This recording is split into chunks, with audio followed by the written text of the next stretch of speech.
January 29th, 2025, in Sodertälje, thousands watched as Salwan Momika went live from his balcony, cigarette in hand, chatting casually with followers. But seconds later, gunfire shattered the calm, changing the course of his life for the worse. Here are 5 times TikTokers were murdered on camera. 小胖，你跟那个就在前面。December 4th, 2022, Kathmandu. Crowds streamed past stalls selling street food and local crafts. That day, the Indrachuk market became a digital crime scene, watched by millions. Gan Soo-jong, known to nearly 5 million fans as Fatty Goes to Africa, was live streaming his latest food adventure. Friendly, joyful, and always hungry for new flavors, Gan had built his audience by sharing street food discoveries from across continents. His laughter and curiosity made him a hit not just in China, but with global viewers. That day, Gan wasn't alone. 2 friends accompanied him through Kathmandu's maze of sights and smells. The live stream showed them walking, laughing, and sampling local delicacies. It seemed like just another episode for his devoted viewers. But behind the scenes, tension brewed. Gan had a complicated history with another Chinese influencer, Feng Zhengyong, better known online as Ayun. Their rivalry stemmed from multiple disputes and unresolved debts, though the exact nature of their conflict remained unclear. Around 2 p.m., the camera captured Gan and his friends navigating the busy market. Suddenly, high-pitched screams pierced the air. The video shook wildly, then went black. Viewers worldwide watched in horror as the live stream abruptly ended. What they didn't see was the chaos that erupted. Feng Zhengyong, driven by festering resentment, had attacked Gan and his companion Li Chuzan with a knife.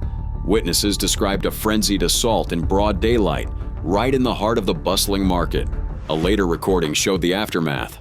Gan sat dazed in the street, covered in blood. His chest and stomach bore deep stab wounds. Even in agony, he tried to signal for help, clutching his abdomen, gesturing desperately for a phone. Nearby, Li Chuzan lay critically injured, also stabbed in the stomach. Bystanders froze in shock as the realization set in. This wasn't a staged performance or prank gone wrong. It was a real-life murder, unfolding on a platform built for entertainment. Police swiftly arrested Feng at the scene. Initial reports confirmed the attack stemmed from their personal feud, though the full story behind their rivalry remained murky. Some sources suggested professional jealousy, others mentioned financial disputes. Gan was rushed to the National Trauma Center, but his injuries proved fatal. Doctors pronounced him dead that evening, sending shockwaves through the online community. His final moments, broadcast live to millions, became a tragic digital legacy. As news spread, tributes flooded social media. Fans mourned the loss of a beloved creator who had shared his passion for food and culture with the world. Many struggled to comprehend how simple entertainment could turn so deadly. The case sparked international headlines, raising questions about digital fame and real-world consequences. It exposed the darker side of influencer culture, where online rivalries sometimes ignite into physical violence. In the aftermath, authorities investigated the full extent of Gan and Feng's dispute. Details emerged about their complicated history, but some questions remained unanswered. The murder highlighted the risks faced by content creators who blur the line between public persona and private life. Gan's story serves as a stark reminder. Behind every screen, real people face real dangers. Even the most joyful, seemingly harmless content can carry hidden risks. His death marked a tragic milestone in the age of live-streamed violence. April 26, 2024. The quiet streets of Zayuna, eastern Baghdad, were shattered by the roar of a motorcycle engine and a hail of gunfire. In a flash, one of Iraq's most controversial social media stars, known to millions as Fahad, was gone, her life ending in a brutal drive-by shooting captured on surveillance cameras. But this wasn't just another street murder. It was the public execution of an influencer whose very existence challenged traditional Iraqi norms. Gufran Mahdi Sawadi, better known as Fahad, had become a lightning rod for controversy in conservative Iraqi society. Born in 1996, she made her name on TikTok and Instagram by posting videos of herself dancing to pop music in form-fitting clothes. These videos, while tame by Western standards, were considered scandalous by Iraq's judiciary. Authorities accused her of violating public decency and morals. In 2019, she was sentenced to 6 months in prison for producing and publishing several films and videos containing obscene and indecent language. But prison didn't stop Fahad. If anything, it made her more defiant. After serving her sentence, she doubled down on her social media presence, posting even more provocative content that pushed the boundaries of what was acceptable in Iraq's deeply conservative culture. Her growing popularity and notoriety came with a price. Death threats became a regular occurrence. She faced constant harassment from religious hardliners and conservative groups who saw her as a symbol of Western corruption. But Fahad refused to back down. She continued posting, with her followers growing into the hundreds of thousands. The tension reached a boiling point on that April night in 2024. Surveillance footage shows a motorcycle pulling up next to her parked Cadillac Escalade outside her home. The gunman opens fire, striking both Fahad and a female friend. She dies instantly at just 28 years old. The violent end to a life spent challenging norms. Iraq's interior minister immediately announced the formation of a special investigation team, but few believed justice would be served. Her death was just the latest in a series of violent attacks against social media personalities in Iraq. Less than a year earlier, another TikTok star named Noor al-Safar had been gunned down in similar circumstances. The reaction to Fahad's murder was divided. Some mourned her as a trailblazer for women's rights and self-expression. Others celebrated her death, seeing it as divine justice for her perceived immorality. The incident exposed deep divisions in Iraqi society between modernizers and traditionalists, but her legacy endures. Even in death, Fahad's videos continue to circulate online, sparking debates about freedom, morality, and the role of women in Iraqi society. Her murder became a flashpoint in Iraq's ongoing culture war between modernity and tradition. In many ways, Fahad's story is about more than one woman's tragic end. It's about a society struggling to adapt to a rapidly changing world, where traditional values collide with modern technology and social media. Her life and death forced Iraq to confront difficult questions about censorship, morality, and the price of self-expression. But the violence didn't stop with her. The next case on our list shows just how dangerous being an influencer can be in certain parts of the world. Just a few minutes after Raheel Ahmad is seen getting off the 28th floor of a Streeterville apartment building, police say the 36-year-old shoots to death his estranged wife, Sanya Khan, before turning the gun on himself. July 18, 2022. Chicago police enter a Streeterville apartment. Inside, they find Sanya Khan, a 29-year-old Pakistani-American TikTok creator, and her estranged husband, Raheel Ahmad. Both have gunshot wounds to the head. Khan is dead at the scene.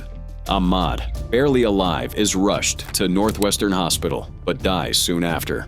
Her bags are packed. She was just days away from moving home to Chattanooga. This was supposed to be her new beginning, not her tragic end. Khan's story begins in Chattanooga, Tennessee. Born to Pakistani Muslim immigrants, she excelled at the Chattanooga School for the Arts and Sciences and graduated from the University of Tennessee, Chattanooga, with a double major in psychology and women's studies. Photography became her passion. She described herself as helping people fall in love with themselves and with each other in front of the camera. Her infectious positivity masked a growing darkness in her personal life. After dating Raheel Ahmad for 5 years, they married in June 2021 and moved to Chicago. Friends later said the couple's relationship was rocky from the start. Ahmad suffered mental health issues and would have breakdowns, often threatening suicide. The marriage quickly soured, and by December 2021, Khan filed for divorce, despite immense pressure from her family and community to stay.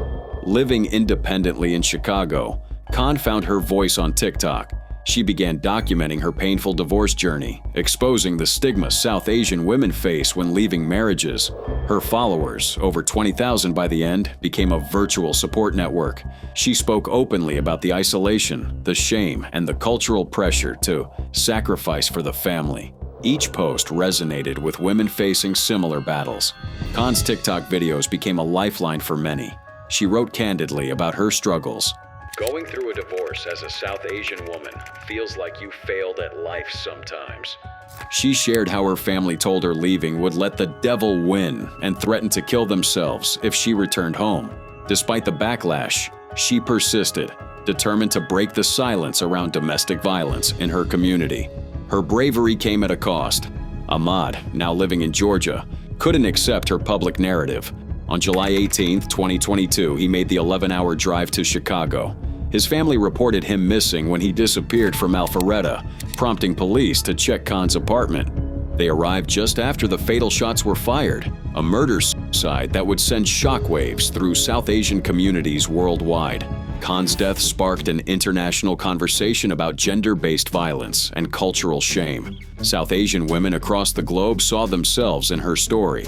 Survivors shared their own experiences of abuse and the crushing weight of "what will people say?" Activists pointed to the urgent need for change in communities where women's safety is often sacrificed for family honor. In the weeks that followed, Khan's legacy grew. Friends established a scholarship in her name at her former high school for female students pursuing fine arts. Her funeral drew widespread attention, with donations pouring in for domestic violence organizations. Pakistani actresses and public figures mourned her death, amplifying the call for cultural reform. But the tragedy didn't end there. In October 2022, Khan's family filed a wrongful death lawsuit against her apartment building. They claimed management allowed Ahmad access despite knowing he posed a serious threat and was banned from the premises.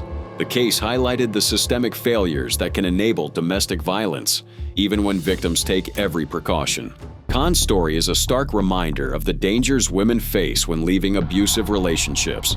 Domestic violence experts note that the most dangerous time for victims is often when they try to leave. Khan did everything right, filed for divorce, changed her locks, built a support network. But still, the system failed to protect her. Her death exposed deep-rooted cultural issues in South Asian communities. The pressure to maintain family honor, the stigma of divorce, and the patriarchal structures that silence women all came under scrutiny. Organizations like Apna Gar in Chicago began holding panel discussions and offering resources for women facing similar situations. Khan's final TikTok posts are now memorialized by her followers. One reads, "Women are always expected to stay silent. It's what keeps us in messed up situations in the first place."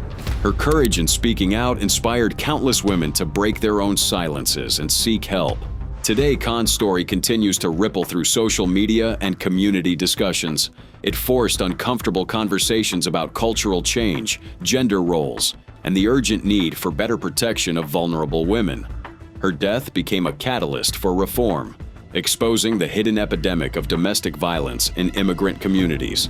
The Sanya Khan case stands as a tragic example of how social media can both empower victims and expose them to greater danger. It highlights the delicate balance between raising awareness and protecting personal safety.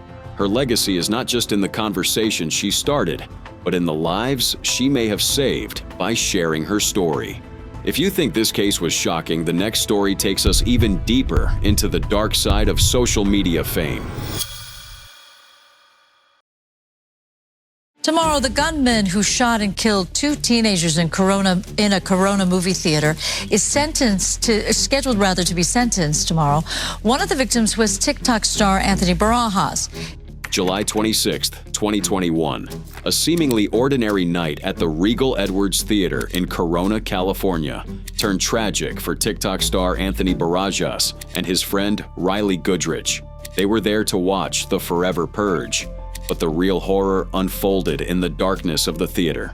Anthony Barajas, known online as It's Anthony Michael, had nearly 1 million TikTok followers drawn to his infectious smile and impromptu singing sessions. But in that movie theater, everything changed in an instant. A gunman, later identified as 20-year-old Joseph Jimenez, opened fire without warning. This wasn't a targeted attack. It was completely random and unprovoked. 2 innocent lives forever altered by a senseless act of violence. Riley Goodrich, just 18 years old, died at the scene.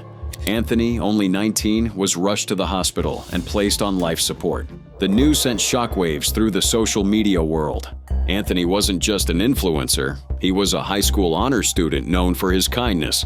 His parents, Brian and Catherine Barajas, described him as someone who could talk to anyone, whose quiet confidence touched everyone he met. Police quickly apprehended Jimenez, who faced charges of murder and attempted murder.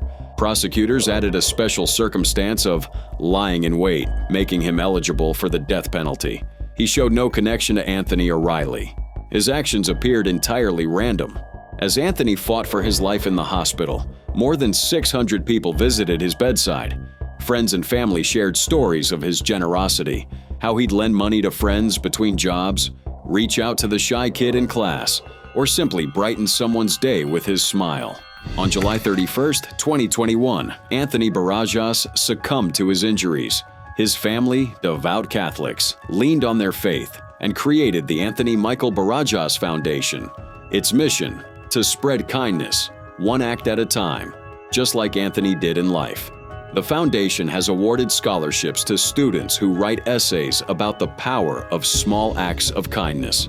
Each story echoes Anthony's legacy of compassion and connection. In court, Anthony's parents spoke about the devastating loss of their only son. They described the pain of walking through grief, of facing each day without his smile. But they also spoke of hope, of using tragedy to inspire kindness in others. Joseph Jimenez faced justice for his actions, but no sentence could bring back what was lost. Anthony's death became a stark reminder of how quickly life can change, and how even in darkness, kindness can create lasting light. But as tragic as Anthony's story was, the next case on our list shows that even more shocking events can unfold in the world of social media fame.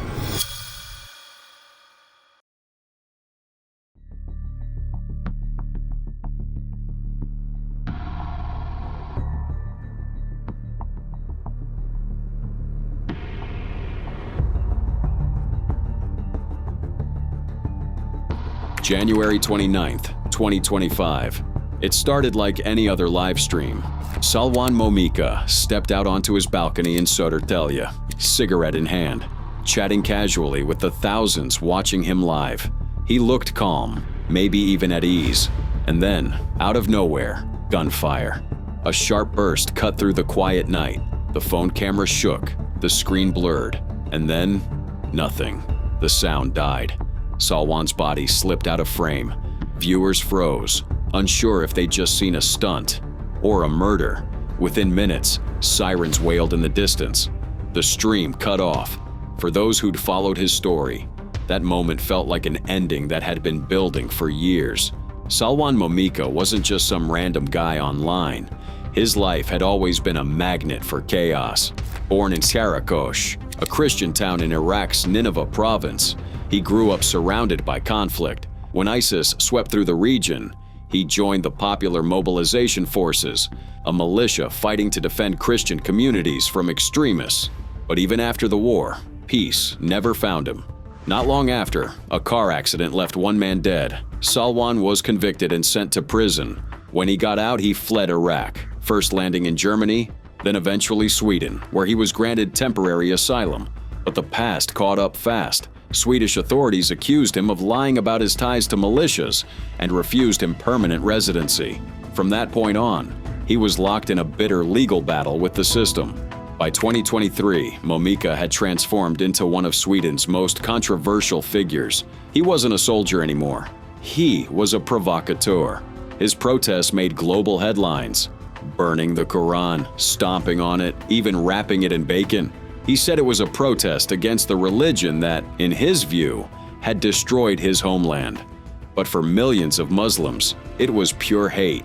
Every time he burned a Quran, cities erupted in protest. In Iraq, mobs stormed the Swedish embassy. Diplomats pulled out.